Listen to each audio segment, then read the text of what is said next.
దేవదేవుడు దివ్యదేవుడు మనందరినీ కూడా తన సజీవమైన బలమైన రెక్కల నీడలో కాస్త శ్రేష్టమైన ఈ సమయంలోనికి మనందరినీ తెచ్చి కూర్చోబెట్టిన దేవదేవునికి మనసారా బిగ్గరగా 2 చేతులు పైకెత్తి హల్లెలూయా చెబుదామా. హల్లెలూయా హల్లెలూయా హల్లెలూయా. రాత్రికాల సమయంలో వాక్య ప్రకటనలోకి వెళ్ళిపోదాం. యెషయా గ్రంథము 1వ అధ్యాయము 2వ వచనము చదువుకున్నాం. యెషయా గ్రంథము 1వ అధ్యాయము 2వ వచనము. యెహోవా మాట్లాడుచున్నాడు, ఆకాశమా ఆలకించుము, భూమి చెవియొగ్గుము. నేను పిల్లలను పెంచి గొప్పవారినిగా చేసి తిని వారు నా మీద తిరుగుబడి ఉన్నారు. నేను కూడా ఉన్నానయ్యా, నన్ను వాడుకో యేసయ్యా. నేను కూడా ఉన్నానయ్యా, నన్ను వాడుకో యేసయ్యా.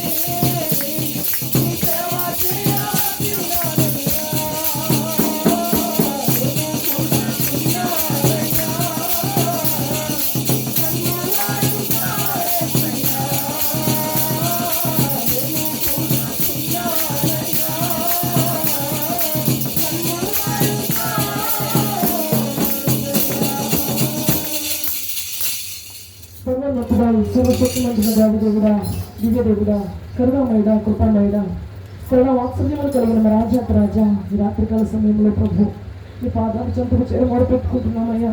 నీ సన్నిధిలోనికి చేరి నీ మాట కోసం కనిపెట్టుకుంటున్నామయ్యా. నీ కృపతాందరినీ జ్ఞాపకం చేసుకుని ప్రభు యేసయ్యా, నా యేసయ్యా, నీ మాటలు మా అందరికీ కూడా అర్థవంతమైన రీతిలో మీరే తేటపరిచి నామానికి మహిమకరంగా మమ్మల్ని అందరినీ బ్రతికించి నడిపించండి. శక్తి లేదు శక్తిహీనురాలను, బలం లేదు బలహీనురాలను మీ ఆత్మ ద్వారా మాత్రమే నీ సంగతులను తెలియజేసి అద్భుత రీతిలోనే యేసయ్యా నీ మాటలను అందించి మీ నామానికి మహిమకరంగా మమ్మల్ని అందరినీ బ్రతికించి కృపలో భద్రపరచమని ఎత్తబడిన వాక్కులను బట్టి మా అందరితో మీరే మాట్లాడి నడిపించమని ఈ ప్రార్థన దేవదేవుడు మా ప్రియరక్షకుడైన యేసుక్రీస్తు వారి ఉన్నతమైన నామమున పేరట మిక్కిలి వినయంతో అడిగి వేడుకొనుచున్నాం మా ప్రియ పరలోకపు తండ్రి. గట్టిగా చెప్పాలా ఆమేన్. హల్లెలూయా హల్లెలూయా హల్లెలూయా. ఈ రాత్రికాల సమయంలో యెషయా గ్రంథము 1వ అధ్యాయము 2వ వచనములో మనతో మాట్లాడుతున్న మాట, దేవదేవుడు మనతో మాట్లాడుతూ అన్నమాట ఒకసారి మళ్ళీ ధ్యానం చేసుకున్నామా. యెషయా గ్రంథము 1వ అధ్యాయము 2వ వచనము. యెహోవా మాట్లాడుచున్నాడు, ఆకాశమా ఆలకించుము, భూమి చెవియొగ్గుము. నేను పిల్లలను పెంచి గొప్పవారినిగా చేసి తిని వారు నా మీద తిరుగుబడి ఉన్నారు. హల్లెలూయా హల్లెలూయా. ఎవరితో చెప్తున్న మాట ఈ మాట? ఆకాశముతో చెప్పుచున్నాడు, భూమితో చెప్పుచున్నాడు. అంటే తన చేతితో చేసుకున్న వారు మాట వినట్లేదని తన నోటి మాటతో కలిగించిన దానికి శాసిస్తున్నాడు. హల్లెలూయా. అవునా కాదా?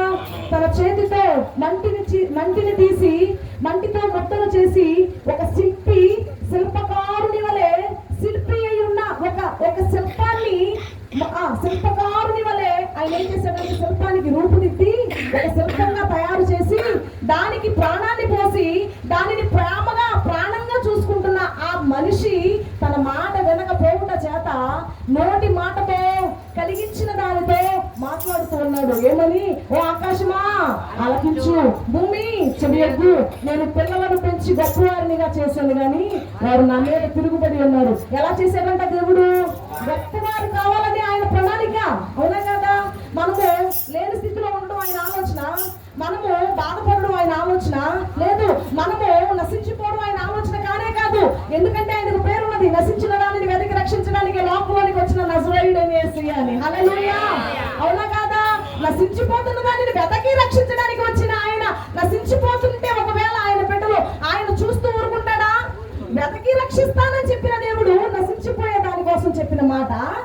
అలాగే ఆయన కోసం పరితపించిపోతూ ఆయనే కావాలని ఆయనే దిక్కుగా పెట్టుకొని ఆయనను వెంబడించుచున్న ప్రజలు నశించిపోతుంటే చూస్తూ ఊరుకుంటాడా? ఊరుకోడు. అందుకనే ఆయన చెప్పుచున్న మాట, ఆకాశమా ఆలకించు, ఓ భూమి చెవియొగ్గు. నేను పిల్లలను పెంచి గొప్పవారు కావాలన్న నా ఆలోచన. కానీ వారు నా మీద ఏం చేసేశారు? తిరుగుబాటు చేసేశారు. ఏం తిరుగుబాటు చేశారు? ఎందుకు చేశారు అంటే చాలా ప్రొలాంగ్ అయిపోతుంది, అవునా కదా? ఏం తిరుగుబాటు చేశారంటే అది తర్వాత విషయం. కానీ దేవదేవుడు చెప్పుచున్న మాట ఆకాశముతోను భూమితోను సృష్టించిన సృష్టితో చెప్పుచున్నాడు. హల్లెలూయా. ఎదుటనక మందు నెరుగు గాడిద చొట్టబట్టి నెరుగు, కామందు నెరుగు గాడిద చొట్టబట్టి నెరుగు,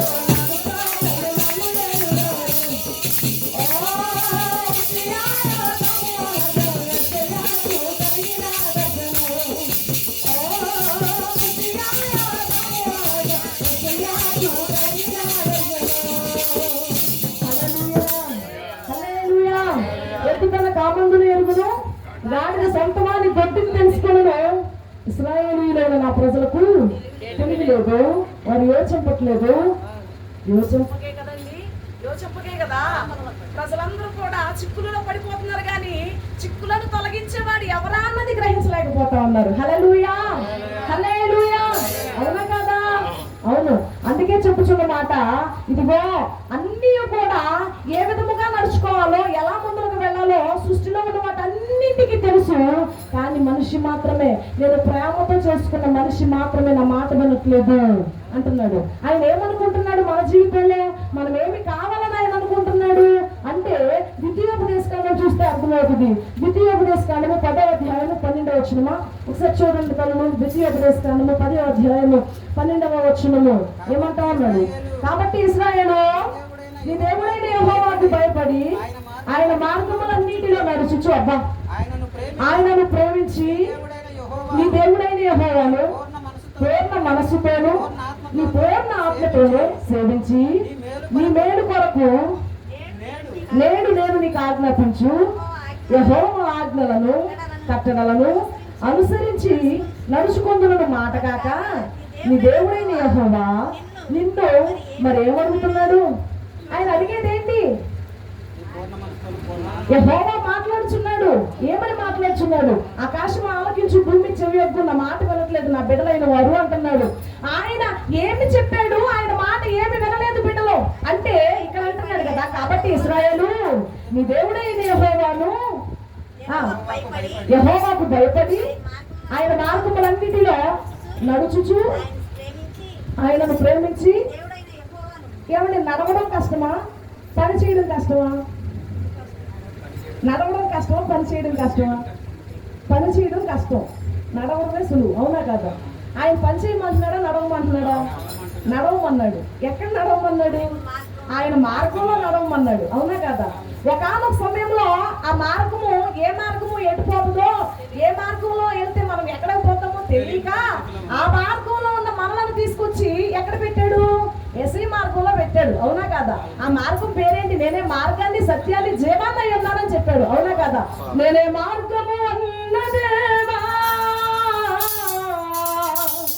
నేనే సత్యం అన్నదేవా,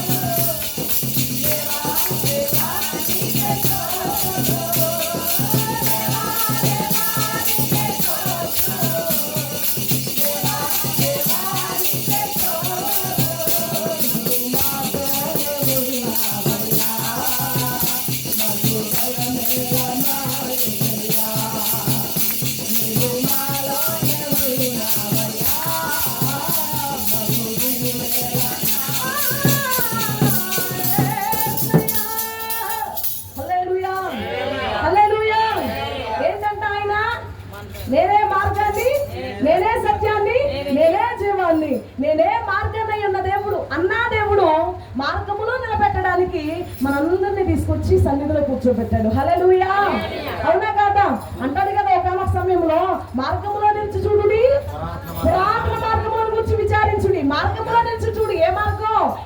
మార్గంలో. హల్లెలూయా. ఆ మార్గంలో నిలిచి చూస్తూ పురాతన మార్గములను గురించి విచారణ చేస్తే మనకు తప్పక అర్థమైపోతుంది. అవునా కదా? మేలు కలిగే మార్గం ఏది అని విచారణ చేసి అందులో నడుచుకోండి. హల్లెలూయా. మేలు కలిగే మార్గం ఏది ఏమవుతుంది అని చెబుతున్నాడు ఇక్కడ. ఇదిగో నీకు మేలు కలగాలంటే నేను చెప్పిన ఆజ్ఞ ప్రకారం నువ్వు నడువు. ఇంకొక చోట అంటాడు సామెతల గ్రంథంలో, నేను ఇచ్చిన ఆజ్ఞ ప్రకారం నువ్వు నడిస్తే బ్రతుకుతావని. హల్లెలూయా. హల్లెలూయా. ఏమంటున్నాడు ఆయన? ఇదిగో మీరు నీ దేవుడైన యెహోవాకు భయపడి ఆయన మార్గములన్నిటిలో నడుచుచు ఆయనను ప్రేమించి నీ దేవుడైన యెహోవాను నీ పూర్ణ మనసుతోను పూర్ణ ఆత్మతోను సేవించి. పూర్ణ మనసుతో చూస్తూ ఉంటారు కదా, అయ్యగారు చూస్తున్నారు కదా అప్పుడప్పుడు, దేవుని పూర్ణంగా ఆయన మీద ఆనుకుని జీవించేయాలని. అవునా కదా? పూర్ణ అంటే సగం మనసుతో కాదు, పూర్ణ మనసుతో. అంటే సగం హత్తుకోవడం కాదు, పూర్ణ మనసుతో హత్తుకోవడం, పూర్ణ మనసుతో ఆయన మీద ఆనుకోవడం. అవునా కదా? పూర్ణ మనసుతో, పూర్ణ వివేకముతో, పూర్ణ ఆత్మతో ఆయనను సేవించినట్లయితే నిన్ను పూర్ణంగానే చేసేస్తాడు. హల్లెలూయా. అంటే పూర్ణంగా అంటే సమస్తం అంటే ఏంటది? సగంగా కాకుండా సంపూర్ణంగా పరిపూర్ణంగా చేసేస్తాడు నిన్ను. అవునా కాదా? అవును. ఏది కావాలన్నా సగం ఎవడో సంపూర్ణంగా ఇచ్చేస్తాడు నీకు. అవునా కాదా? అది కోరుకునేది. అంటే ఇక్కడ ఏమంటున్నాడు? నీ పూర్ణ మనస్సుతోను నీ పూర్ణ ఆత్మతోను సేవించి నీ మేలు కొరకు. ఎవరి మేలు కొరకు? లేదు, దేవుడి మేలు కొరకు కదా, దేవుడి మేలు కొరకు. అది ఏంటంటే ఒకనొక సేవకుడు చెప్పాడు కదా, మన సేవకుడు సదస్సులోకి వెళ్తే ఏమని చెప్పాడంటే, ఆ సేవకుడు అంట ఒకనొక సమయంలో ఒక చోటకి, అంటే ఆయన పరిచర్యలో ఉన్నారు సేవకుడే కాదు, సేవకుడు అనుకుంటా ఆయన. అయితే ఆయన చెప్తూ ఉన్న మాట ఏంటంటే ఖచ్చితంగా బోధించడం, అంటే గ్రంథంలో ఉన్నట్టుగా బోధించడం. ఖండితంగా బోధించడం అంటే ఇప్పుడు ఈనాటి క్రైస్తవ్యానికి కుదరదు. ఇదిగో నువ్వు ఎక్కడున్నావంటే అక్కడే ఉన్నాను అన్నట్టుగా చెప్పు, లేకపోతే చచ్చిపోతావు. నువ్వు అయితేనే బ్రతికిపోతే, లేకపోతే చచ్చిపోతావు అన్నట్టుగా పరిస్థితులు ఉంటున్నాయి. కాదు, అక్కడ కూడా అలాగేనంట. ఖచ్చితంగా బైబిల్ గ్రంథంలో ఏదైతే ఉన్నదో దాన్ని ఖచ్చితంగా చెప్పడం ఆయనకు అలవాటు. అయితే ఆ విధంగా చెప్పుకుంటూ పోతే ఒకనొక సమయంలో ఒక విశ్వాసికి కోపం వచ్చింది. అయితే విశ్వాసికి కోపం వచ్చిన అంటే దేనికోసం సేవకుడు ఎప్పుడు పడతాడు? చెప్పండి. దేనికోసం సేవకుడు అనేవాడు దేనికోసం బోధిస్తాడు? ఇప్పుడు నేను ఒక మాట చెప్తా. ఇప్పుడు సేవకుడు ఉన్నాడంటే మీ గురించి మంచి చెబితే మీరు ఆయన మీద ప్రేమ పెంచుకుంటారు. అవునా కదా? ఒక మాట చెప్పండి. మీ గురించి మంచి చెబితే ఆయన మీద ప్రేమ పెంచుకుంటారు. అయినా సేవకుడు మంచి కాకుండా ఇదిగో ఎలా ఉండు జాగ్రత్త అని చెప్పని కఠినంగా ఎందుకు చెబుతాడు? కఠినంగా చెబితే మళ్ళీ ఆయన మీద ద్వేషం పెట్టేసుకుంటారు కదా. పెట్టుకోవా? ద్వేషం పెట్టేసుకున్నా పర్వాలేదు, నా బిడ్డలు మాత్రం స్థిరత్వం కలిగి ఉండాలన్నదే సేవకుడు ఆలోచన. హల్లెలూయా. ఇక్కడ ఉన్నది మాట ఏమాటంటే ఇక్కడ గ్రంథంలో ఉన్నది, ఒకసారి చూద్దామా?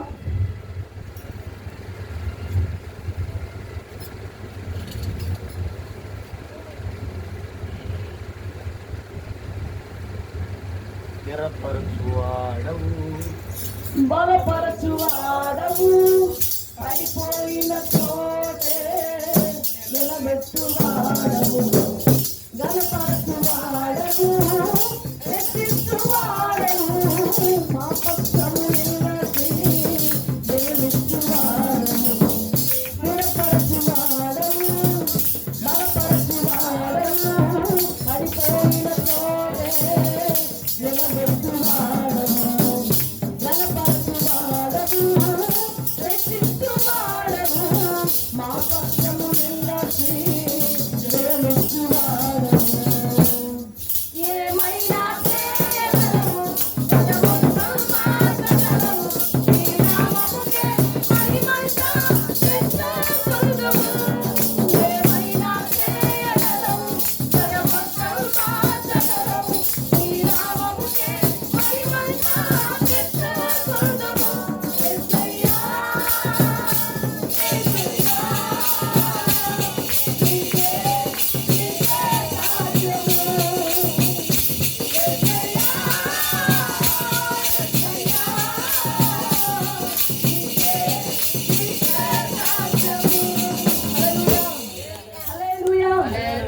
చూడండి ఇక్కడ హెబ్రీయులకు రాసిన పత్రిక చూద్దాం ఒకసారి 13వ అధ్యాయము. హెబ్రీయులకు రాసిన పత్రిక 13వ అధ్యాయము పేజ్ నెంబర్ చెప్పిన 209వ పేజ్. హెబ్రీయులకు రాసిన పత్రిక 13వ అధ్యాయము తీసారా? తీస్తే చదవడతలు 17వ వచనము. మీ పైన నాయకులుగా ఉన్నవారు లెక్క అప్పచెప్పవలసిన వారి వలె మీ ఆత్మలను కాల్చున్నాడు. ఎలా చెప్పాలి? మీ పైన నాయకులుగా ఉన్నవారు లెక్క అప్పచెప్పవలసిన వారి వలె మీ ఆత్మలను కాపుకాయుచున్నాడు. హల్లెలూయా, హల్లెలూయా. సావుగా చూసుకుంటాడు. ఏం చూసుకుంటాడు? ఆత్మను అక్కడ లెక్క అప్పచెప్పాలి. మనమందరం ఒక్కొక్క ఆత్మ మన గురించి మనం చెప్పుకుంటే అందరిపైన నాయకుడిగా ఉన్న సేవకుడు అందరి ఆత్మల కోసం లెక్కప్ప చెప్పాలి. అవునా కదా? మనందరం ఒక్కొక్క తీర్పు పొందితే సేవకుడు 2 వైపులు తీర్పు పొందాలి. ఆయనగా తీర్పు పొందాలి, సంఘ కాపురిగా ఉన్న సంఘం పైన కూడా తీర్పు పొందాలి. అవునా కదా? అప్పుడు సేవకుడిని దేవుడు అక్కడ తీర్పులో నిలబడినప్పుడు లెక్క అడిగినప్పుడు లెక్కకు తక్కువ అవ్వకూడదు, లెక్క ఎక్కువగా చూసుకోవాలి సేవకుడు. హల్లెలూయా. అందుకే దేవునికి భయపడుతూ దేవునికి లోబడుతూ మనకు ఏం చేస్తున్నారు? బోధ చేస్తా ఉన్నారు. ఆ బోధ ఏమైపోతా ఉన్నది? కష్టతరంగా మారిపోతా ఉన్నది. అలాగే జరిగిందంట సేవకుడికి కూడా. అలాగే కష్టతరంగా మారి ఇంటికాడ ఉండిపోయాడంట. ఇంటికాడ ఉండిపోతే మళ్ళీ వెళ్ళాల్సిన సేవకుడే కదండి. వెళ్ళాడంట చల్లగా. వెళ్ళి ఏంటండి మీరు ఎందుకని మానేశారని చెప్పని అడిగి అన్నారంట కదా, బైబిల్లో పాలు ఉన్నాయి, బైబిల్లో మాంసాహారము ఉన్నది, అయితే నీకేం కావాలి అని అడిగాడంట. అడిగితే ఇదిగో నాకు పాలే కావాలి, నేను మాంసాన్ని తినను అన్నాడంట. అయితే నువ్వు ఎన్ని సంవత్సరాల అనుభవం ఉన్నది నీకు అని అడిగాడంట. నువ్వు సన్నిధిలోనికి వచ్చి నువ్వు పరిచర్యలోనికి వచ్చి నువ్వు దేవునిలోనికి వచ్చి నీ పరిచర్య అనుభవం ఎంత అని చెప్పానంటే 30 సంవత్సరాలు అన్నాడంట. 30 సంవత్సరాల అనుభవంలో నువ్వు పాలు త్రాగడానికే ఇష్టపడి నువ్వు పాలే త్రాగితే నువ్వు మాంసాన్ని బలమైన ఆహారాన్ని ఎప్పుడు తింటావు అని చెప్పని అడిగితే నేను తినను అన్నాడంట. అయితే ఆయన ఏం చేశాడో తెలుసా? అలాగే కష్టతరంగా ఉన్న ఆ ఆత్మను విడిచిపెట్టి వచ్చేయడం ఇష్టం లేక తన ఆత్మను తానే నొచ్చుకుని మరలా ఆ ఆత్మ విషయంలో ఏమైపోతుందో ఆత్మ విడిచిపెట్టేస్తే మరలా అలా తప్పిపోతుందేమో, ఆ ఆత్మ ఆ విధంగా తప్పిపోవడం ఆ సేవకుడికి ఇష్టం లేక మరలా ప్రాధేయపడి మరలా ఆ ఆత్మను దేవుని సన్నిధిలోకి తీసుకురావాలని ప్రశ్న కలిగి ఉండేవాడంట సేవకుడు. హల్లెలూయా, హల్లెలూయా. సేవకుల ప్రయత్నం అదే. అందరు సేవకుల గురించి నేను చెప్పలేను కానీ దేవుని యొక్క కనిపెట్టుకుని ఎదురు చూస్తూ దేవునితో సత్సంబంధం కలిగి దేవుని అనేక ఆత్మల భారం పట్ల ఆ శ్రద్ధ కలిగి ఉన్న సేవకుడు మాత్రం పడే ప్రశ్న మాత్రం అదే. అవునా కదా? అవునా కదా? అవునండి. మనం ఆ విషయంలో మనము కొంచెం క్లారిటీగా అర్థం చేసుకుంటే తప్పిపోవడం కాక తప్పిపోం అసలు అసంభవం. అవునా కదా? అదే మనం నేర్చుకోవాల్సింది. అయితే అక్కడ ద్వితీయోపదేశ కాండంలో ఏమని చెప్పారు? ఇదిగో నీ దేవుడైన యెహోవాకు భయపడి ఆయన మార్గంలో నడుచుచు ఆయనను ప్రేమించి నీ దేవుడైన యెహోవాను నీ పూర్ణ మనస్సుతోను పూర్ణ ఆత్మతోను సేవించి నీ మేలు కొరకు నేడు నేను నీకు ఆజ్ఞాపించుచున్న యెహోవా ఆజ్ఞలను కట్టడలను అనుసరించి నడుచుకున్నట్లు అను మాట కాక మరి నీ దేవుడైన యెహోవాని ఏమడుగుతున్నాడు? ఏం అడగట్లేదు ఆయన. నేను ఇచ్చానే ఆజ్ఞలు, ఆ ఆజ్ఞలు అనుసరించి నడుచుకోండి, అదొక్కటి చాలు. ఆ ఆజ్ఞలను కట్టడలను క్రమాలను అనుసరించి నడుచుకుంటే ఎవరు ఎన్ని ప్రయత్నాలు చేసినా మీ మీద ఆ ప్రయత్నాలన్నీ విఫలమైపోతాయి, కానీ మీరు మాత్రం దేవుని సన్నిధిలో స్థిరులుగా నిలబడి ఉంటారు. హల్లెలూయా, హల్లెలూయా. అవునా కాదా? ఆయన ఏమనుకుంటున్నాడంటే ఆయన చెప్పినట్లుగా మనము నడిస్తే ఆయన మన జీవితాలలో చేసిన ఎన్నో కార్యాలు ఉంటాయి. అవునా కదా? ఎన్నో కార్యాలు. అవునా కదా? ఒక్కొక్కరికి ఒక్కొక్క అనుభవం ఉంటది. అవునా కదా? నేను బ్రతికించిన అనుభవం ఒకటైతే నీకు కార్యం చేసిన అనుభవం ఒకటే, ఇంకొక విషయంలో ఇంకొకరికి భయపడిపోతున్న సమయంలో ధైర్యం చెప్పిన అనుభవాలు ఇంకా చాలా చాలా అనుభవాలు ఉంటాయి. అవునా కదా? ఆ అనుభవాలన్నిటినీ కలిపి ఒక్కొక్కరు ఒక్కొక్క పత్రికగా మారిపోవాలన్నది దేవుని ఆలోచన. హల్లెలూయా. అవునా కదా?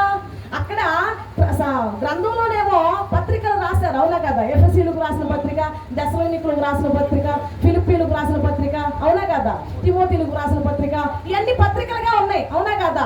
అయితే ఆ పత్రికలే ఒక్కొక్కరు దేవుని సన్నిధిలో దేవుడే కావాలనుకుని వచ్చిన ప్రతి విశ్వాసి ఒక పత్రికగా నిలవబడిపోతే దేశంలో ఉన్న ప్రజలు మారిపోతారు. హల్లెలూయా. అవునా కదా? ఆ పత్రికగా మారాలని దేవుడైన యెహోవా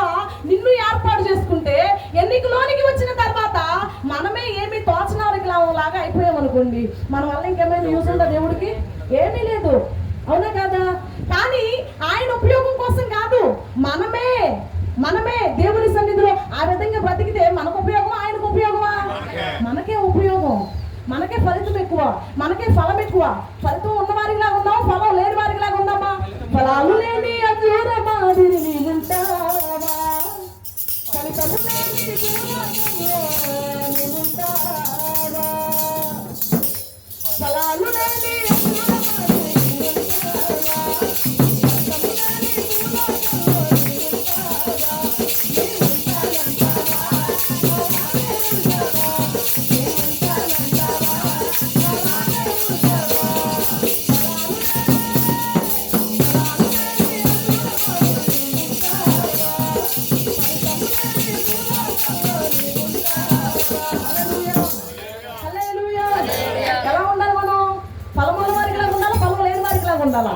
ఫలాలు ఇచ్చే చెట్టు వలె ఉంటే అప్పుడు మన ఫలం అధికమవుతూ ఉండగా ఆ ఫలాలను కోసుకోవడానికి వచ్చిన వారందరూ కూడా ఆకర్షితులైపోయి దేవుని వద్దకు చేరబడతారు. హల్లెలూయా, హల్లెలూయా. మరంతా ఒక చిన్న సంఘటన చెప్పనా, సమయం అయిపోతుంది అంటారా? ఒక చిన్న సంఘటన చెప్పనా? మరి ఒక సమయంలోనంట ఒక సేవకుడు అనుకుంటా, సేవకుడేనండి అయ్యగారు, సేవకుడేనా? ఒక సేవకుడు అనుకుంటా.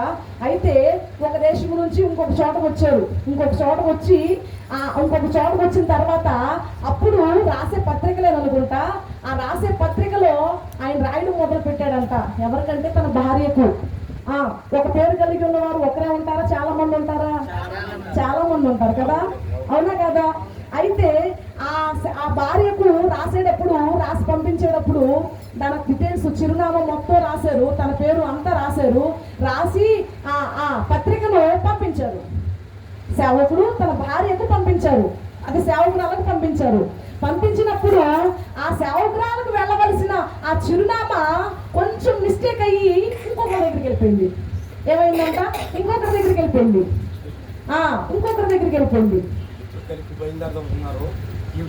అది అసలు సిచ్యువేషన్ అయ్యగారు గుర్తు చేశారు. ఇద్దరు కలిసి బయలుదేరదాం అనుకున్నారంట. అయితే ఈ టికెట్ మిస్ అవడం వల్ల ఆయన వెళ్ళిపోయారు, ఈమె దిగబడిపోయింది. అయితే ఈమె ఇంకొక రోజు ఆగాల్సి ఉన్నది, ఇంకొక రోజు వెళ్ళడానికి ఆగవలసి ఉన్నది ఈమె ప్రయాణానికి. అయితే ఆయన వెళ్ళిపోయిన తర్వాత చిరునామా రాశాడు. ఆ చిరునామా ఆ భార్య గారికి రాస్తే వెళ్ళవలసిన చోటకి వెళ్లకుండా కొంచెం తప్పు మిస్టేక్ వచ్చి ఇంకొక చోటకి వెళ్ళిపోయింది. అది ఎక్కడికి వెళ్ళిందో తెలుసా? ఇంకొక చోట భర్త చనిపోయి ఏడుస్తూ ఉన్న సమయంలో, భర్త కోసం ఏడుస్తూ ఉన్న సమయంలో ఉన్న భార్య దగ్గరికి వెళ్ళిపోయిందంట. ఎవరి దగ్గరికి వెళ్ళిందంట? భర్త చనిపోయి ఏడుస్తూ ఉన్న సమయంలో ఆ ఏడుస్తున్న భార్య దగ్గరికి వెళ్ళిపోయింది. అక్కడికి వెళ్ళవలసింది ఇక్కడికి వెళ్ళిపోయింది. వెళ్ళిపోయిన తర్వాత ఏంటి అందరూ మాట్లాడేశారు. ఈ చనిపోయిన ఈ తతంగాలన్నీ అయిపోయిన తర్వాత చాలా మంది పత్రికలు ఇస్తూ ఉంటారు కదా, పత్రికలన్నీ చూసుకుంటూ ఇది కూడా ఏంటో చూద్దామని దీన్ని ఓపెన్ చేసింది. వచ్చిన పత్రిక ఓపెన్ చేసింది. అయితే దానిలో ఏమి రాశారో తెలుసా? ఇదిగో అమ్మా, నువ్వు నేను హ్యాపీగా వెళ్ళాను అక్కడికి, నేను హ్యాపీగా వెళ్ళిపోయాను అక్కడికి, నువ్వు కూడా రేపు హ్యాపీగా నా దగ్గరికి వచ్చేస్తావు. అయితే నువ్వు వచ్చేటప్పటికి నేను ఇక్కడ కొన్ని వసతులు సరిలేవు, నేను వాటన్నిటిని నీ కోసం సిద్ధం చేస్తాను. కాబట్టి నువ్వు కూడా రావాల్సి ఉన్నది కదా రేపు. నువ్వు వచ్చేటప్పటికి నేను ఇక్కడ అన్ని సిద్ధం చేసి ఉంచుతాను, కాబట్టి రెడీగా ఉండని చెప్పాడంట. హల్లెలూయా, హల్లెలూయా. అంటే ఇక్కడ ఎవరు రాసినట్టు తెలుసా? ఇదిగో నేను నీ భర్తను రాయిచున్నాను, భార్య అయిన నీకు రాయిచున్నాను, నేను ఇక్కడికి హ్యాపీగా వెళ్ళిపోయాను, నువ్వు కూడా రేపు నాతో దగ్గరికి ఇక్కడికి రావాల్సి ఉన్నది. అయితే నేను సిద్ధపరిచిన స్థలం ఇక్కడ కొన్ని మిస్టేక్స్ ఉన్నాయి, వాటన్నిటిని నేను సరి చేసి నీ కోసం సిద్ధపరుస్తాను స్థలాన్ని, కాబట్టి రెడీగా ఉండు. హల్లెలూయా, హల్లెలూయా. పత్రికను పంపించేశాడు. ఈమె గుండె హడలిపోయిందంట. హల్లెలూయా. అదే మరి ఒక పత్రికగా మనము మార్చబడితే దేవుడు ఎంతో మంది ఏదో ఒక విధంగా, అమ్మో ఇదేంటి చనిపోయిన నా భర్త, ఈ పత్రికను పంపించడం ఏంటని ఆమె గుండె అల్లిపోయిందంటండి. అలాగే అక్కడ నిజమే, అవునా కదా? నిజమే, జరిగేది అదే. నేను వెళ్ళిపోయాను, ఒక అడుగు ముందు వెళ్ళిపోయాను, అక్కడ జరగవలసిన సిచ్యువేషన్ ఒకటి ఉన్నది, దానికి నువ్వు సిద్ధంగా ఉండు. సిద్ధంగా ఉండకపోతే ఏమైపోతావు? సిద్ధంగా ఉండకపోతే విడవబడిపోతావు. కాబట్టి నువ్వు సిద్ధంగా ఉండు, నేనున్న స్థలంలో నీకు కూడా నేను స్థలాన్ని సిద్ధపరుస్తున్నానని చెప్పాడంట. హల్లెలూయా, హల్లెలూయా. అదే మరి మనము కూడా ఒక్కొక్కరు ఒక్కొక్క పత్రికగా అనేకుల యొద్దకు వెళ్ళినప్పుడు మనలను బట్టి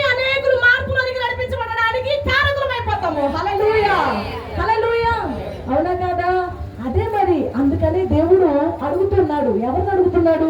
ఓ మనిషి నా మాట వినట్లేదు, నేను చేసుకున్న నా స్వహస్తాలతో చేసుకున్న నా ప్రేమపూర్వకంగా చేసుకున్న నా మనిషి నా మాట వినట్లేదు, కాబట్టి ఆకాశమా నీకే చెప్పుకుంటున్నాను, ఓ భూమి నీకు చెప్పుకుంటున్నాను నా మాట వినడానికి అని చెప్పి అంటున్నారు. అయితే మనిషి ఆయన మాట వినకపోవచ్చు, సృష్టి ఆయన మాటకు తల వంచుతుంది. హల్లెలూయా, హల్లెలూయా. తల వంచుతుందా లేదా? మనిషి భూపాదం అంతటిని తుడిచిపెట్టేశాడు. నోవాహుని తన వారిని ఓడలోనికి ఎక్కించాడు.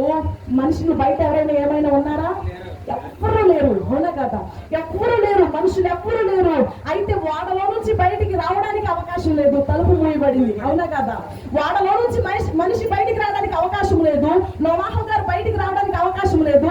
లోపల ఉండడమే తెలిసింది కానీ బయట ఎలా ఉన్నదో ప్రపంచం ఆయనకు తెలియలేదు. కానీ దేవాది దేవుడు ఆజ్ఞ ఇచ్చాడు పావురానికి. హల్లెలూయా. పావురాన్ని ఉపయోగించుకున్నాడు. పావురం వెళ్ళి ఏం తీసుకొచ్చింది? ఒలివ ఆకులు తీసుకొచ్చింది. మరలా తిరిగి వచ్చే స్వభావం కలిగి దేవుని మాటకు లోబడింది అది. హల్లెలూయా, హల్లెలూయా.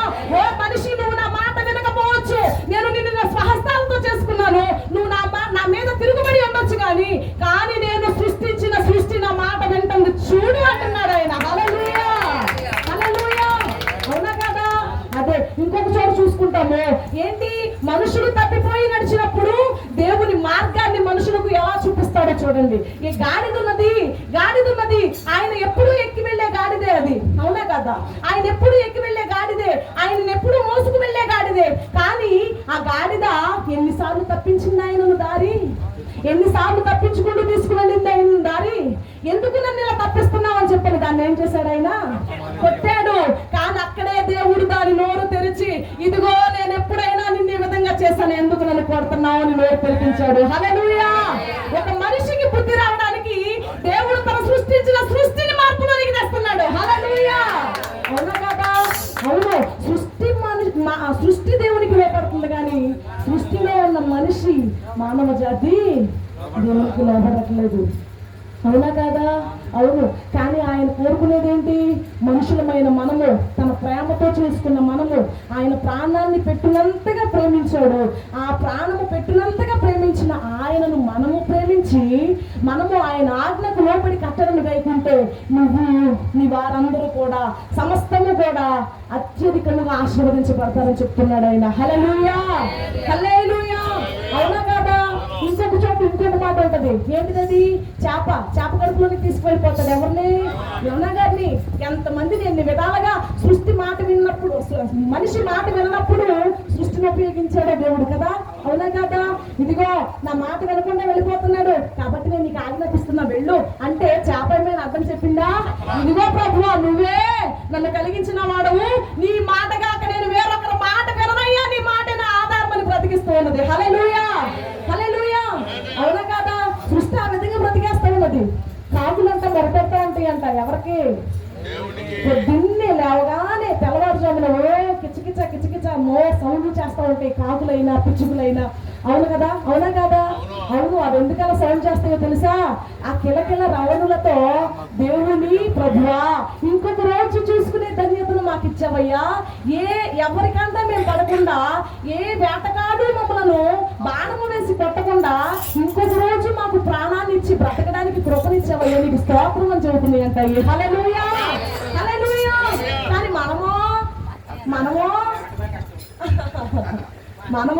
మనం కూడా ఆ విధంగా బ్రతకాలని వాటికంటే ఎక్కువగా ప్రేమించారా లేదా? ఆకాశ పక్షులను చూడుడా, వెత్తము కొయ్యము కొట్లలో కూర్చుకోనము, వాటిని పోషించున్నాను, వాటికంటే మీరు శ్రేష్ఠులు కారా? వాటికంటే శ్రేష్టంగా చేసుకున్న మనిషి ఏమో ఆయన చాలా ఎల్లవయ్యా అన్నట్టుగా ఉంటున్నాడు. అవేమో అయ్యా నువ్వేమో ప్రాణాధారమయ్యా, నువ్వేమో ప్రాణాధారము,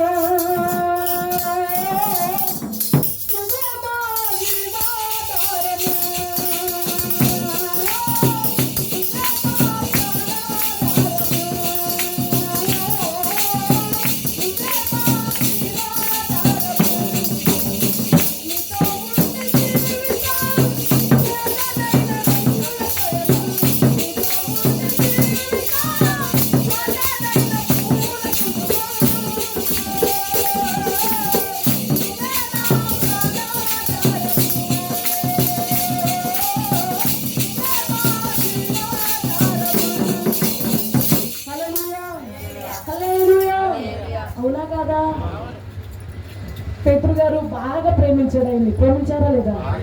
బాగా ప్రేమించారు. అయ్యా నువ్వు చనిపోవద్దు, నువ్వు చనిపోతే నీకంటే ముందు నీ చావులో నా చావు ఉంటుందని చెప్పిన అటువంటి శిష్యుడైన ఆ పేతురు గారు ఏం చేశాడు? ఇదిగో పేతురు, నువ్వు నాతో వస్తానంటున్నావు, చదవడానికైనా సిద్ధమంటున్నావు, కానీ నేను చనిపోవడానికి వెళ్ళినప్పుడు, నేను సిలువకు అప్పగించబడక మునుపు, ముమ్మారు కోడి కూయక మునుపు యేసు ప్రభు ఎవరే నాకు తెలియదని ఎరగదని ముమ్మారు అబద్ధం ఆడుతా అన్నాడు. అవునా కదా? యేసు ప్రభు వారు ముమ్మారు అబద్ధం ఆడతావు కోడి కూయక మునుపు అన్నారు. కోడి వెంటనే ఆజ్ఞ ఇచ్చేశాడు నా దేవుడు నాకు అనుకుంది. వెంటనే ఆజ్ఞ శిరసావహిస్తాను ప్రభు అన్నట్లుగా ముమ్మారు అబద్ధం ఆడగానే కోడి కూసేసిందండి. హల్లెలూయా, హల్లెలూయా. దేవుని మాట మనిషి తప్పు ఎప్పుడైతే తప్పుతున్నాడో ఖచ్చితంగా అప్పుడు సృష్టి నేనున్నాను ప్రభు అని మాట వినడానికి అంటుంది. హల్లెలూయా, హల్లెలూయా. అవునా కాదా? మరి మనుషులమైన మనము దేవుని మాట వింటే అవి ఎంతైతే మాట వింటున్నాయో, మాట ఎంత విన్నా సరే వాటికి అంతే విలువ. కానీ మనిషి ఎంతైతే దేవుని మాట వింటాడో ఎంతగా ప్రేమిస్తాడంటే ఆయన అంతగా ప్రేమిస్తాడు. అవునా కాదా? నన్ను ప్రేమించే వారిని నేను ఆస్తి కర్తలుగా చేస్తానని చెప్పాడు. అవునా కాదా? నన్ను ప్రేమించే వారిని నేను ఆస్తి కర్తలుగా చేస్తానన్నాడు. నన్ను ప్రేమించే వారిని నేను ప్రేమిస్తాను, నన్ను గణపరిచే వారిని నేను గణపరుస్తాను అని చెప్పారు. అవునా కాదా? ఆయనను గణపరిస్తే, ఆయనను ప్రేమిస్తే ఆస్తి కర్తలుగా చేసే దేవుడు మన దేవుడు. మనము కొంచెం ప్రేమిస్తే ఆయన అత్యధికముగా మనను ఆశీర్వదించడానికి ఇష్టపడుతూ ఉన్నాడు. హల్లెలూయా, హల్లెలూయా. అవునా కాదా? అవును. మనం ఎప్పుడైతే దేవునికి లోబడి దేవుని ఏం చేయాలి? దేవుని ఆజ్ఞలను, కట్టడాలను, విధులను అనుసరించి నడుచుకుంటే తప్పకుండా మనతో ఉండి మనలో ఉండి నడిపించే దేవుడై ఉన్నాడు ఆయన. అవునా కాదా? ఎప్పుడైనా సరే మన జీవితాలలో దేవుడు చేసిన కార్యాలను పత్రికలుగా తయారైపోయి ఆ పత్రికలను అనేకులకు పంచుతూ, ఎలా పంచుతాం మనం? మన నోటి మాట చేత. అవునా కాదా? మన నోటి మాట ఎన్ని చోట్లకైతే వెళుతుందో అన్ని చోట్లకు మన పత్రికలు వెళ్ళిపోతున్నాయి. హల్లెలూయా, హల్లెలూయా. ఒక్కొక్కరు ఒక పత్రికగా తయారవ్వాలని దేవుడు మనకు శత విధాలుగా మనలను ఆ విధంగా చేసేస్తే మనం ఏం చేస్తున్నాము? చెత్త కాగితంలాగా అయిపోతున్నాం అంట. హల్లెలూయా, హల్లెలూయా. చెత్త కాగితంలాగా అయిపోవాలా? పత్రికగా మారిపోవాలా? పత్రికగా మారిపోవాలి. హెరోదు గారు న్యాయపీఠం ఎక్కాడంట. హెరోదు గారు న్యాయపీఠం ఎక్కాడంట. ఏం చేయడానికి? న్యాయాన్ని ప్రకటించడానికి. అపోస్తుల కార్యం దీన్ని ఒకసారి చిన్న మాట చూసుకుని ముగించేసుకుందాం. అపోస్తుల కార్యంలో ఉంది. న్యాయపీఠం మీద ఎక్కుతారు. అపోస్తుల కార్యము 12వ అధ్యాయము తీసారా? 21వ వచనము, పేజ్ నంబర్ 114. అపోస్తుల కార్యము 12వ అధ్యాయము 21వ వచనము. నియమింపబడిన దినమందు హెరోదు రాజవస్త్రములు ధరించుకొని న్యాయపీఠము మీద కూర్చుండి వారి ఎదుట ఉపన్యాసము చేయగా జనులు ఇది దైవస్వరమే గాని మానవ స్వరము కాదని కేకలు వేసిరి. ఏంటంట? ఉపన్యాసం చేసేస్తున్నారంట. ఉపన్యాసం చేసేస్తున్నారంట. ఉపన్యాసం అంటే ఏంటి? ఆ ప్రసంగం చేసేస్తున్నారంట. ఆయన హెరోదు గారు న్యాయపీఠం మీద కూర్చుండి ఆయన చేయాల్సింది న్యాయాన్ని తీర్చవలసి ఉండగా ఆయన రాజవస్త్రములు ధరించుకుని ఉండి ఉపన్యాసం చేసేస్తున్నాడు, అంటే ప్రసంగం చేసేస్తున్నాడు. అప్పుడు జనులందరూ చూసి గ్రహించి ఏమన్నారంటే, ఇదిగో ఇది దైవ స్వరమే గాని మానవ స్వరము కానే కాదు. హల్లెలూయా. హెరోదు గారు మానవ స్వరం అయితే ప్రకటన ఎలా చేస్తాడు? ప్రకటిస్తాడా? ప్రకటన చేయడు కదా, ప్రకటన చేయడు కదా, ఉపన్యాసాలు ఇవ్వడు కదా. అయితే ఆయన మానవుడుగా ఆయన ప్రకటించడం కాదు, దైవ స్వరముతోడయి ఆయన ఉపన్యాసము చేయించు ఉండగా ఆ ఉపన్యాసం ఇచ్చేది దేవుడే అని దేవుని మహిమపరచక ఏం చేశాడు ఆయన? చెప్పుతాను ఒకసారి. అతను దేవుని మహిమపరచినందున మరి దేవుడే ఉపన్యాసం ఇవ్వడానికి ఆయన దైవ స్వరాన్ని ఆయనకి ఇస్తే ఆయన దేవుని మహిమపరచాలి కదా. మహిమపరచాలా లేదా? మహిమపరచడానికే కదా ఆయన ఇచ్చింది. మరి మనల్ని కూడా మహిమపరచడానికే కదా పత్రికలుగా చేసింది. అవునా కదా? మహిమపరచబడకుండా ఆయన నామం గణపరచబడకుండా నిన్ను నన్ను బాగు చేసి కూర్చోబెట్టి ఆయనకి ఏంటి? అవునా కాదా? ఆయన మనల్ని బాగు చేసి మనల్ని పత్రికలుగా నియమించి ఆ పత్రికను అనేక చోట్లకు పంపించండి రా బాబు అంటే ఆ పత్రికను మనిషి మన దగ్గరే పెట్టుకుంటే ఇంకేమి ఫలితం? అవునా కదా? అదే విధముగా ఆయన కూడా ఉపన్యాసము చేసినప్పుడు దైవ స్వరమే కానీ మానవ స్వరం కాదు అని మనుషులు గ్రహించారు. కానీ ఈయన దేవుని మహిమపరచలేదంట. ఈయన దేవుని మహిమపరచినందున పురుగులు పడి వెంటనే ప్రాణము విడిచేశాడంట. హల్లెలూయా. ఇదిగో నేను ఆయనను ఒక పత్రిక తయారు చేశాను. ఇదిగో నేను ఆయన మాటలో ఉండి దైవ స్వరాన్ని అనగా నా స్వరాన్ని ప్రకటన చేయడానికి ఒక బోరగా ఇచ్చాను. కానీ హేరోదు నన్ను మహిమపరచలేదు కనుక ఇదిగో ఓ పురుగు నువ్వు వెళ్ళు అనగానే పురుగు ఆజ్ఞ ప్రభువు అని చెప్పని వెంటనే అతని ప్రాణము తీయనంతగా అతని బాధపరిచి చంపేసింది. హల్లెలూయా. ఎప్పుడైతే మనిషి తప్పుతాడో వెంటనే నేనున్నాను ప్రభు, ఐఎమ్ రెడీ అనడానికి సృష్టి సిద్ధంగా ఉన్నది. మరి మనం సిద్ధమా? మనం సిద్ధమా? మనం కూడా సిద్ధపడిన కన్య, సిద్ధపడిన కన్యలా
ఆయన మన కోసం స్థలాన్ని సిద్ధపరిచారు.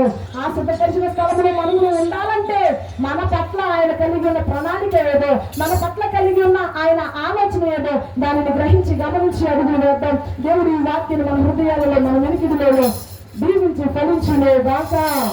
ఆయన చిత్తానికి మనమందరము లోబడి ఆయన అనుకున్న విధముగా మనమందరము బ్రతుకుచు ఆయనను సంతోషపెట్టే వారముగా నడుచుకునే గాక. ఆమేన్. యేసయ్యా మీకు స్తుతులు స్తోత్రాలయ్యా. రక్షకా మీకు వందనాలు. కృప కలిగిన స్వామి మీకు స్తోత్రాలు. రాత్రికాల సమయంలో ప్రభు ఈ మాటలు మా అందరికీ కూడా నా యేసయ్యా వినిపించారు. అందుని బట్టి మీకు కృతజ్ఞత స్తుతులు. మా అందరి హృదయాల మాటలను భద్రమ చేసుకుని జాగ్రత్త కలిగి మీ సన్నిధిలో ప్రభు మేమందరము కూడా నాన్న మీరు ఏ విధముగా బ్రతకమని చెప్పుచున్నారో నా యేసయ్యా మా దేవుడైన యెహోవా కనుక మీకు భయపడి మేము బ్రతుకుచు ప్రభు మీరు ఆజ్ఞాపించిన ఆజ్ఞలను కట్టడలను విధులను పూర్ణ మనస్సుతో పూర్ణ వివేకముతో పూర్ణ నా యేసయ్యా మీకు ఆత్మతో మిమ్మల్ని సేవించి అనుసరించే వారముగా బ్రతికే జీవితాలు మా అందరికీ దయచేయండి. కృపతో జ్ఞాపకములకు చేసుకోండి ప్రభు. మీ కృపలో అందరినీ బలపరచండి. మీరు చేసిన కార్యములను బట్టి మేమందరూ కూడా ఒక్కొక్కరం ఒక్కొక్క పత్రికగా ప్రభు మార్చబడి నేసి అనేకులకు కూడా నేసి మీకు వందనాలు ప్రభు. మీ మాటలను పంచేవారముగా మేమందరూ తయారవుటకు కృప దయచేయండి ప్రభు. రక్షగా మీకు స్తుతులు స్తోత్రాలయ్యా. అలా ఏకదేవుని మహిమగల ప్రార్థన మందిరంగా పేరు పెట్టబడిన ఈ సంఘం ప్రభువా నీ మహిమను చూడడానికి అనేకులు ప్రభువా ఈ మహిమను నా తండ్రి మీకు కళ్ళకు కట్టినట్లుగా కనపరచబడినట్లుగా ప్రభువా నీ మందిరాలే కావచ్చు, నానా ఆత్మల రక్షణే కావచ్చు, అన్ని విషయాల్లో కూడా ప్రభు తోడుగా ఉంచి ప్రభు మమ్మల్ని అందరినీ బలపరిచి నడిపించమని ప్రార్థన. దివ్య దేవుడు మా రక్షకుడైన యేసుక్రీస్తు వారి అతి శ్రేష్టమైన ఉన్నతమైన నామం పేరు మిక్కిలి వినయంతో బ్రతిమలాడి ఆలకించి అంగీకరించమని అడిగి వేడుకొనుచున్న మా ప్రియ పరలోకపు తండ్రి.